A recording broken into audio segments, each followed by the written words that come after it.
Good day, my good people. I hope I find you well. Hopefully you are doing well wherever you are. Right. I just want to talk about certain documents that I feel like people need to know. Because at times when we do things without information, we might argue from a very wrong standpoint. But if you are well equipped, well informed, and you've got references, then you will know exactly how to approach or solve a solution, especially with our country of Zimbabwe. Right. There is three most important documents that people need to know before we start to talk about opposition in Zimbabwe. Number one, there's a document called the Final Advance. That document was authored by three people. Number one, one of the authors was Joshua Nkomo. The second one was Robert Gabriel Mugabe, and the third one was Edgar Jobho.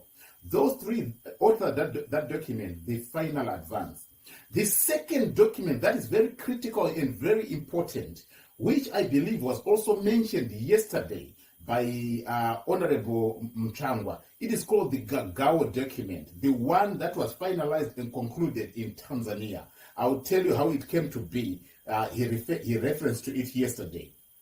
Document number 3, I've long since posted that one. I think from 2018 I posted, in 2022 and 2024 I posted that document. It's called the Mwenje document. Those three documents are very key and critical to anything that you'd want to know pertaining anything in Zimbabwe. Right. There's other documents that you can read and refer to. It's called the Speak Out or Taurai or Kulumani. It's one of the documents that you can refer to as well. Quite a number. There's almost 27 documents. The other one is called Moto. Moto is the one that had its structure taken over or handed over to the Herald, where it talks about the socio-economic and the human interest stories, as well as the state, as well as them becoming state-controlled newspapers. Right. There's another one called Heal the Wounds. Another one is called Zimbabwe News. The other one is called The Interview. Of all documents, one called The Interview is of very much interest. It was written by Teurai Ropanongo. If you read that, you will see that not only do you just understand what that man was writing about, but you could feel and sense the anger and the anger that gave him the drive for people to go to war. Right. We have got another one called The Battle of the Hearts and the Minds. Then followed by the facts about Rhodesia. We go to the next one called Rhodesia, South Africa's 6th province. How Zimbabwe came to be and how South Africa became to be called South Africa. Because remember, before then, it was called Azania. Yeah, in case you didn't know, just take note of that. Another one is called Up in Arms. It was written by Chenjerai Hove, and that was in 1982, soon after independence. Then we've got one called Zapu, which was authored by George Selundika, and that one was written in 1974. And then we've got one which is written Zimbabwe News. That one was more of a Zanla one. It comprised of the policies and the obituaries of what was needed for the government of Zimbabwe to stand. You see, I've gone through so many books. Most of these books, you could be asking me, so where do we find them? Most of these books are at Josiah Magama Tongogara, where they call the Chitepo School of Ideology. It's not Magamba. I hear many people say Magamba, Josiah Magamba Tongogara. No, it's Josiah Magama Tongogara, where the Chitepo School of Ideology is. Some documents are on public domain, but there are some documents which are not on public domain. Reason being, there's information that you have to keep private to yourself. When you heard yesterday, Honorable Mnangagwa say, if the president doesn't want to go, he knows we can use the Gagawa. Gagawa, what it simply means to say is, it simply means to say, do anything and everything to take power. That's what Gagawa means. But anyway, let me go and I'll be explaining much about that. It is referred to and referenced to most of the time by people that went to the Liberation War, the people that we call my war veterans.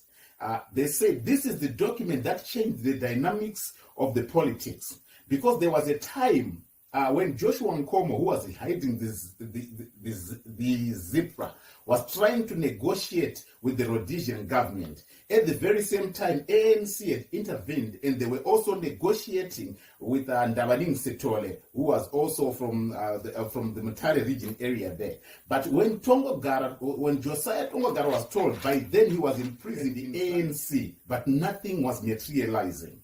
Then Josiah Tongogara and Josiah Tungamirai plus Rugare Gumbo and others, they were in Mpima prison in Zambia. So when other soldiers approached them in prison to try find a way forward, it is Josiah Magama Tongogara who is the one that instigated the start of the war from the prisons. He just said, go and do anything and everything to start war. No negotiations. Meaning to say he was undermining what Joshua Nkomo was doing in negotiations. He was undermining the process that was being taken by Ndabaning Setole with the ANC, while this Joshua Nkomo was negotiating with the Rhodesian government. So he said, go. So instead, after being told, they went to Tanzania, where the document was finalized.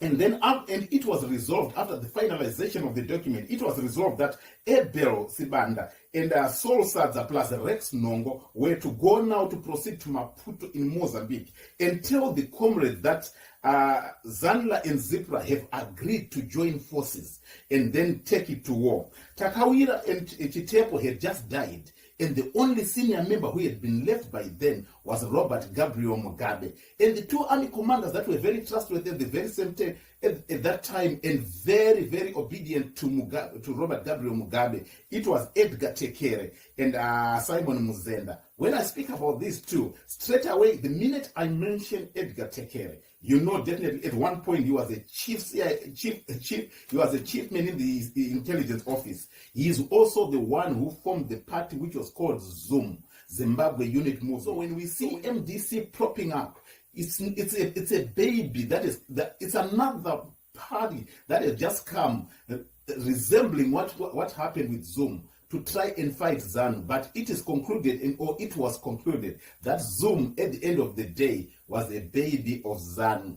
It was just trying to quieten people that wanted to uprise against the ZANU party. Remember, the unit accord had just been signed, and they were not looking for any other problem. All they were looking for now was to face up to the West for them to seek for their compensation, which was not paid accordingly, in line with what was the agreement in the Lancaster Agreement. I'll come one day and explain in regards to that. But I'm not here to teach you politics. I'm just here to give you the history behind. So Mugagao document was compiled in Tanzania. It was influenced by Joshua Magama Tongogara. What it means to say is no negotiation, just do anything and everything to start war. I hope you get to know about this. If you want these documents, I've got copies. If you want these documents, I've got copies.